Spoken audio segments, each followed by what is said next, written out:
En esta oportunidad vamos a escuchar pasajes pues, de la intervención del analista Jorge Richter, quien se ha pronunciado en lo que hoy viene ocurriendo en Ecuador. Hoy Ecuador vive una crisis,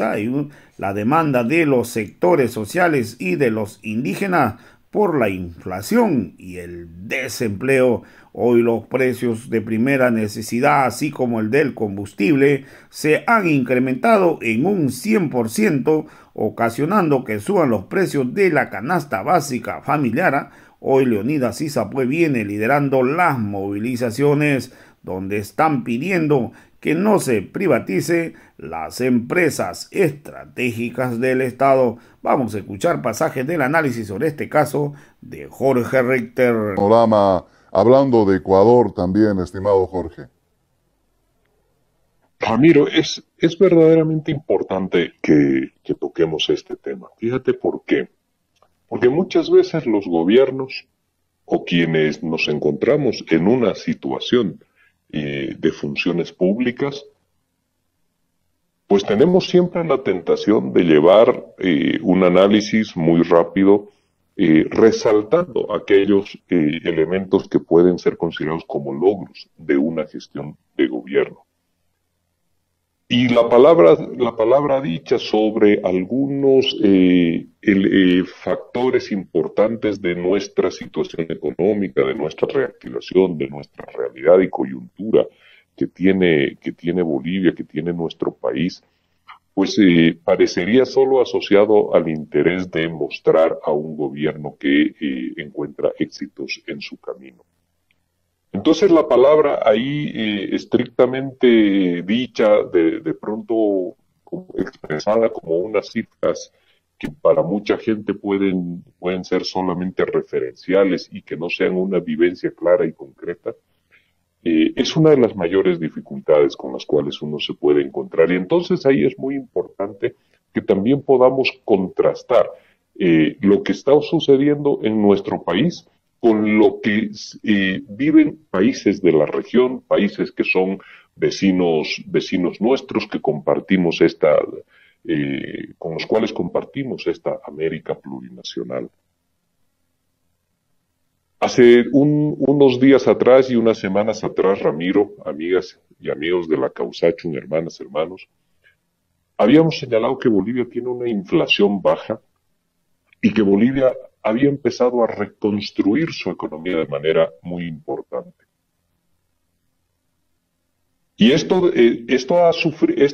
ha generado que también desde la misma sociedad boliviana, en lo que son aquellas voces que expresan miradas diferentes respecto al modelo económico actual,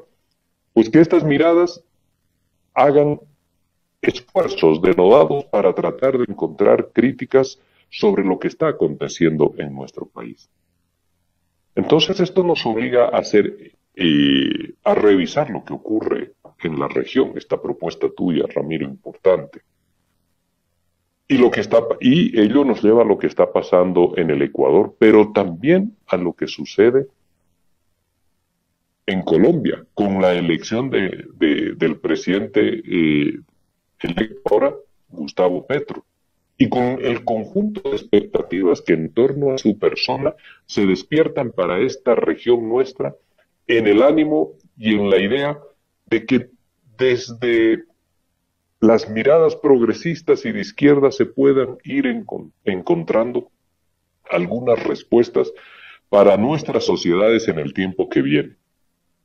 Entonces, sobre lo que está ocurriendo en Colombia también hay que dejar algunas palabras. Y sobre lo que está ocurriendo ya en el Ecuador, una reflexión.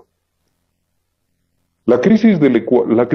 Ecuador se produce a consecuencia de requerimientos y demandas de los sectores indígenas.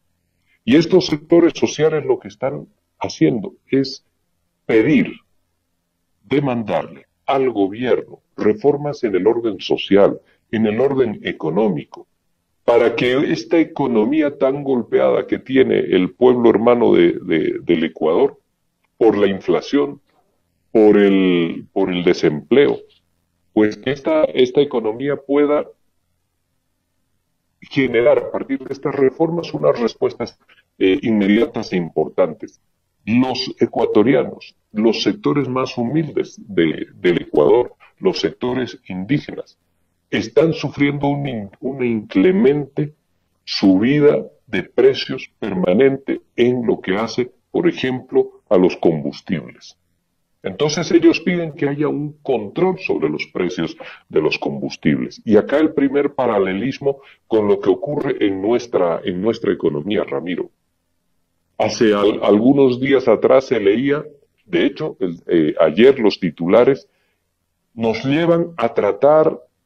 o insinúan que en Bolivia se debería dejar de lado los subsidios a los combustibles. Pues fíjate tú lo que está generando en el Ecuador esta aplicación de las lógicas de mercado, de fijación de los precios en función también de los parámetros internacionales. Los precios signados o señalados por el mercado, Ramiro. Estos precios han generado que la gasolina en el Ecuador haya subido prácticamente el doble en los últimos meses, prácticamente el doble. Y cerca también a un 100% una subida de precios del diésel, que no deja de tener un efecto que de forma inmediata se refleja sobre los insumos de la canasta familiar básica. Entonces, solamente miremos lo que podría producir en Bolivia un retiro, como lo están pidiendo algunos economistas en nuestro país, otros políticos que sin mucho sentido ni conocimiento de aquello lo mencionan y lo pronuncian, y otros sectores de la corporación mediática empresarial que acompañan estas solicitudes y estos requerimientos. En Bolivia se hace un esfuerzo para que la presión inflacionaria la pueda asumir el Estado a partir de esta subvención a los carburantes, y que con esta subvención no sea el boliviano común el que tenga que tener que erogar desde sus propios recursos, siempre limitados, tener que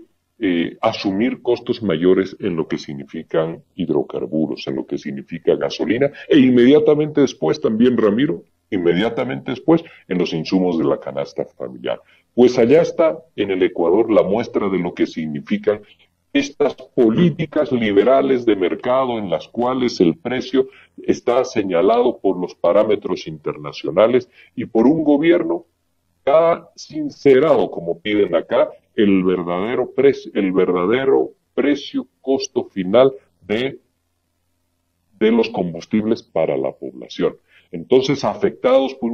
una situación de angustia, por un momento donde lo único que ven es evaporarse su sueldo, la capacidad de adquisición que tiene el mismo, porque subiendo la gasolina, decimos de nuevo, suben todos los precios de nuestra canasta familiar, los servicios, suben los productos. Sucediendo esto, pues finalmente un día los pueblos se fatigan, Ramiro, y al fatigarse y al encontrarse desesperados en lo que significa un estado permanente de elevación de precios, pues entonces se movilizan para que sea el Estado, finalmente, Ramiro, hermanas y hermanos de la Causacho, para que sea el Estado el que tenga que darles una respuesta como entidad preocupada por el destino, por la mejor calidad de vida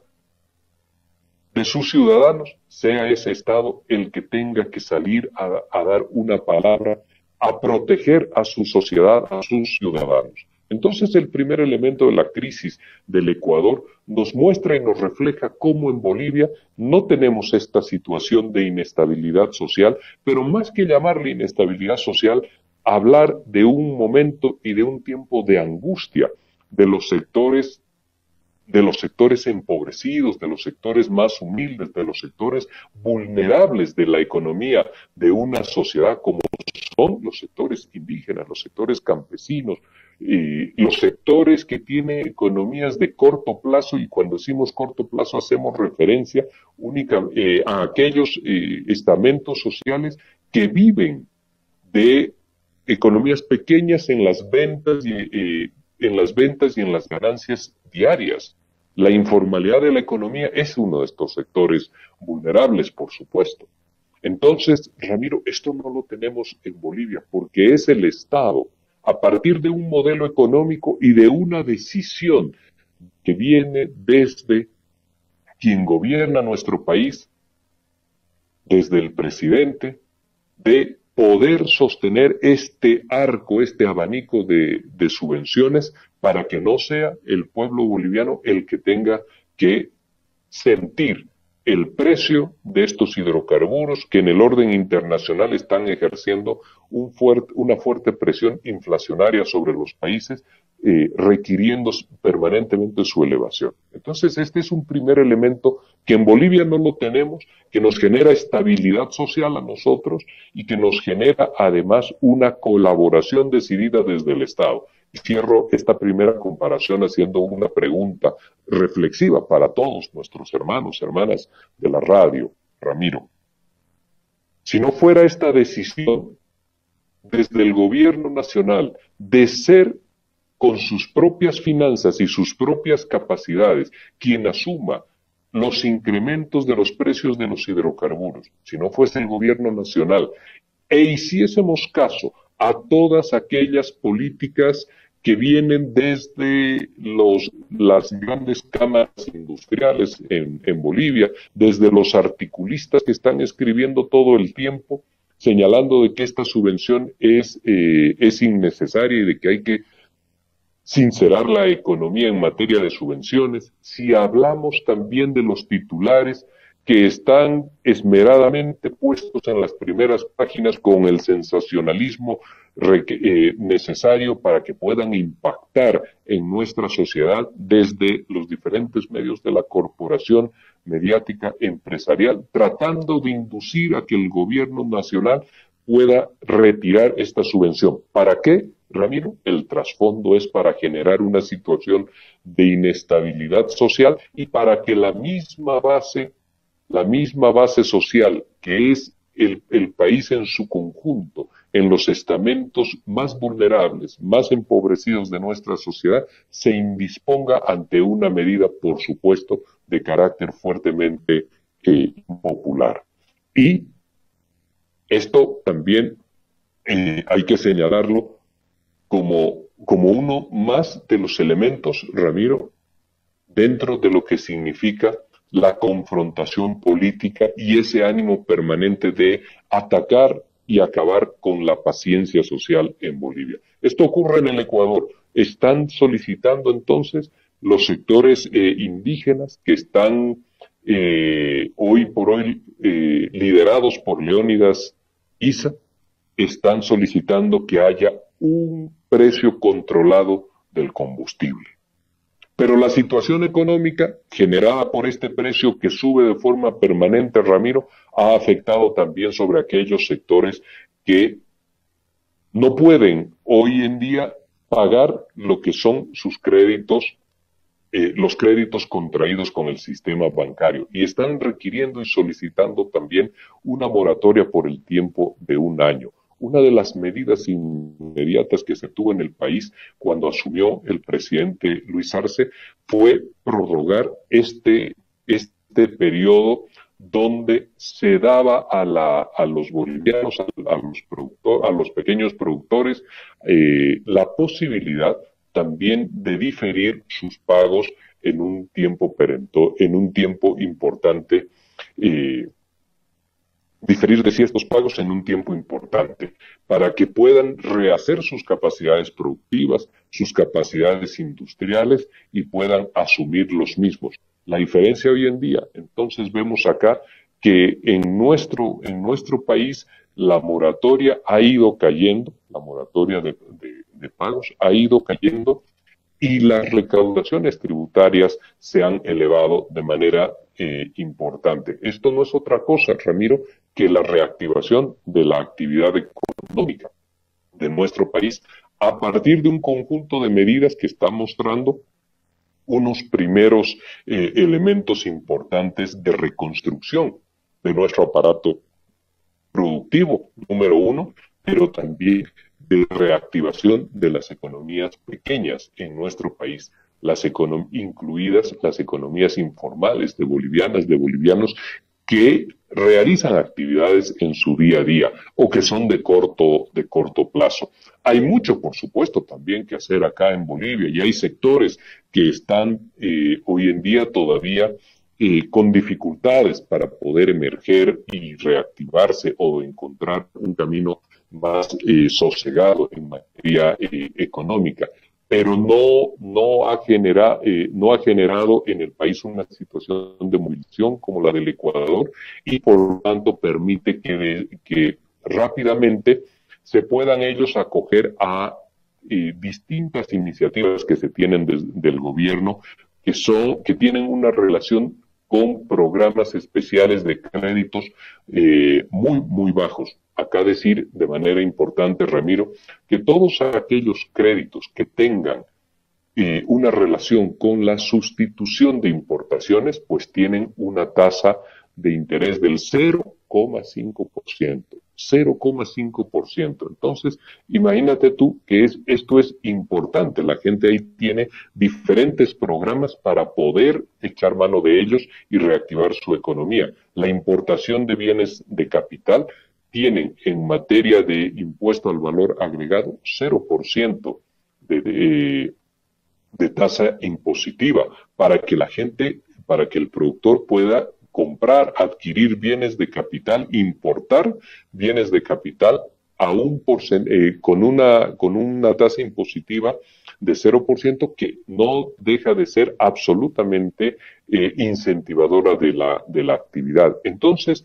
se han ido tomando en Bolivia un conjunto de iniciativas, se han creado unos fondos en fideicomiso para poder tomar créditos, potenciar la actividad productiva de cada uno de los sectores, de los diferentes sectores de nuestro país, de manera tal de que no tengamos hoy en día una situación de colapso en lo que significa el cumplimiento de los créditos, como está ocurriendo en el Ecuador. Cuando priorizas la banca como un elemento o como un eje central de tu política, como ha ocurrido allá en el Ecuador, pues entonces tienes estos inconvenientes. Cuando priorizas a tus sectores de la pequeña industria, a tu gente que tiene sus emprendimientos en actividades diarias con economías pequeñas, pero les das incentivos para que puedan salir a los sectores de la pequeña, mediana empresa, de la gran empresa también que tienen en Bolivia, Ramiro, fideicomisos establecidos específicamente para su crecimiento, pues ahí la situación del país cambia y tienes la posibilidad de ir creciendo como nosotros hoy en día en Bolivia. Y acá hay dos elementos que quiero señalar de lo que ocurre en el Ecuador. Están solicitando que hayan precios justos para los productos del campo. Precios justos, Ramiro, es lo que en Bolivia conseguimos a través de EMAPA. Precios justos a nuestros productos y precios justos también, Ramiro, a la venta de aquellos productos que son absolutamente imprescindibles en la canasta familiar. Precios justos para el aceite, precios justos para el maíz, precios justos para la harina, precios justos para el pollo en Bolivia, que son cotidianos en el consumo de la familia boliviana y que no pueden estar signados por los precios internacionales. Esta es la diferencia entre un modelo económico preocupado por abastecer o satisfacer las lógicas del mercado como hoy por hoy en el Ecuador y las diferencias también contrastadas con un modelo como el de Bolivia, donde existe una mirada reguladora a partir de distintas iniciativas que surgen desde el Estado para que haya estos precios justos. Lo que en Bolivia se requiere es precisamente, o lo que se ha logrado, mejor dicho, es que se puedan establecer precios justos en la canasta familiar que nos permitan a su vez a nosotros poder controlar la inflación. El aceite es una muestra de ellas. Es un producto que tiene una fuerte presión inflacionaria, que se cotiza muy bien en los países vecinos, en los países que nos circundan. Y ahí la tentación o el deseo, por supuesto, de los productores, de los industriales en Bolivia es vender su producción en los países vecinos. antes que en el mercado interno. Entonces, por supuesto, desde el Estado, la regulación establece y señala claramente que primero se abastece, Ramiro, el mercado interno. Primero, los bolivianos y las bolivianas tienen que tener garantizado el producto para que los excedentes sí puedan ya ser exportados. Pero se tiene que priorizar de manera absolutamente clara siempre al ciudadano y a la ciudadana boliviana. Esto es importante. Y el segundo elemento que quería mencionar de lo que se está viendo en el Ecuador es que no se privaticen los servicios estratégicos, que se controle a su vez la especulación de precios. ¿Acaso no lo hemos visto, Ramiro, acá en nuestro país, cuando en el gobierno de la señora Áñez se estableció un decreto por el cual se señalaba y se decía que todas las empresas públicas del Estado no eran productivas y que se debían privatizar? Estas son las lógicas privatizadoras extremas que llevan después de un tiempo de aplicación en misericordia a que ante la decadencia económica, una decadencia económica porque las políticas de mercado no reparan en lo social, simplemente en la ganancia concentrada en pocas manos de aquello que se ha conformado y estructurado como oligarquías económicas. Oligarquías económicas que después en el desarrollo que logran a través del tiempo pueden establecer su larga influencia, sus brazos de control sobre la cuestión política, porque ahí establecen una unión indisoluble, el poder político con el poder económico para establecer lógicas de dominación económica, política y social también, Ramiro. Y cuando esa lógica de dominación se siente interpelada desde los sectores sociales, pues entonces la represión, como se está haciendo ahora en el Ecuador, una utilización de la fuerza gradual, como le llaman ellos, pero por el otro lado, por supuesto, los sectores sociales, con la fuerza y con el ánimo y la decisión de ya no perder nada porque lo único que les queda es poder resguardar su dignidad y unas expectativas de vida solamente más humanas y más dignas, entonces avanzan y fíjate hoy en día la tosudez de un gobierno que no quiere mirar y comprender la importancia que significa poderle dar y otorgar a tu población mejores condiciones de vida y se encierran en esas lógicas economicistas de resultados económicos inmediatos, de controles, de búsqueda de modelos donde la economía esté señalada por lo que dice el mercado, de